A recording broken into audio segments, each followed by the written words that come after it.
مجھ سے بڑی اور کون سی تصنیف آپ چاہتے ہیں؟ تو یہ سن کر انگریز گورنر جو ہے وہ خاموش ہو گیا اور لاجواب ہو گیا۔ اس کے علاوہ علامہ ڈاکٹر محمد اقبال رحمۃ اللہ علیہ نے ان سے یہ بھی کہا کہ میں یہ چاہتا ہوں کہ میرے استاد محترم کو سر کا خطاب دینے کے لیے جو تقریب ہے وہ ان کے شہر سے دور لاہور میں منعقد نہ کی جائے، بلکہ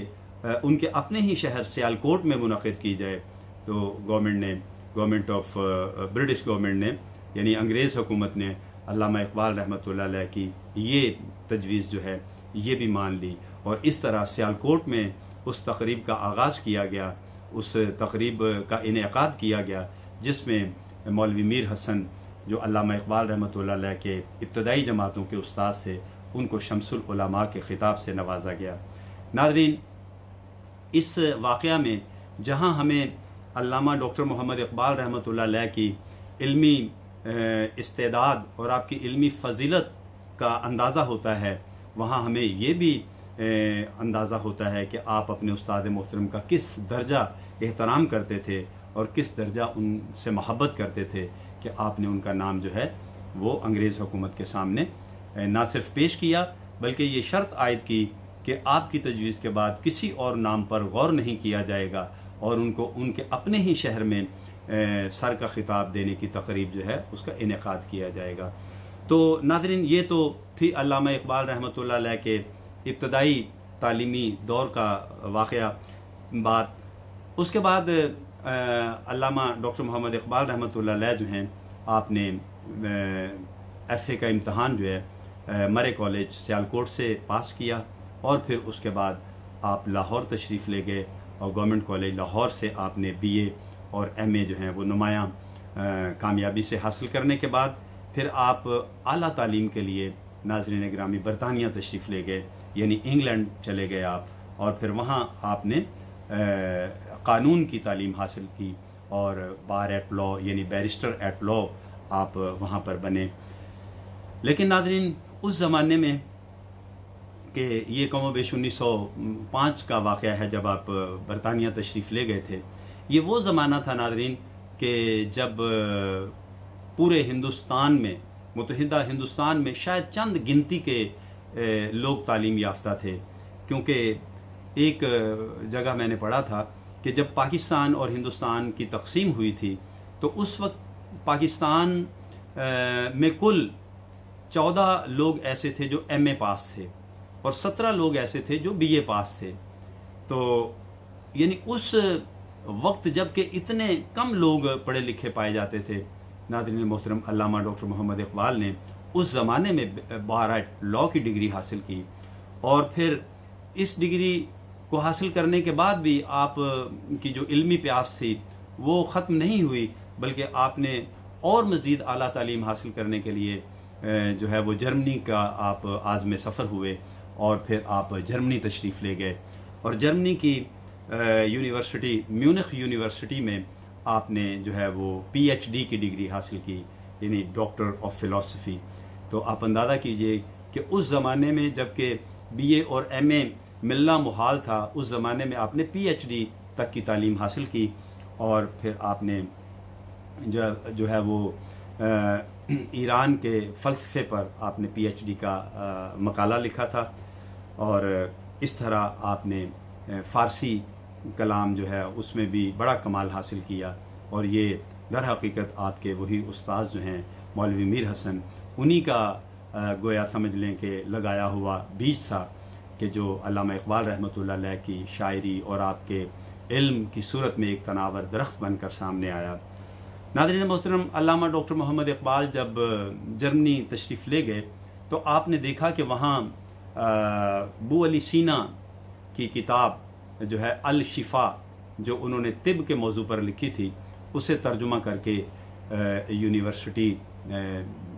جرمنی کی یونیورسٹیز میں میڈیکل کے طلباء کو پڑھایا جا رہا تھا۔ تو علامہ اقبال رحمۃ اللہ علیہ نے جب یہ دیکھا تو آپ نے اپنے کلام میں ایک شعر لکھا کہ کتابیں اپنے آبا کی یہ علم کے موتی، کتابیں اپنے آبا کی انہیں دیکھوں جو یورپ میں تو دل ہوتا ہے سی پارا۔ یعنی یہ ہمارے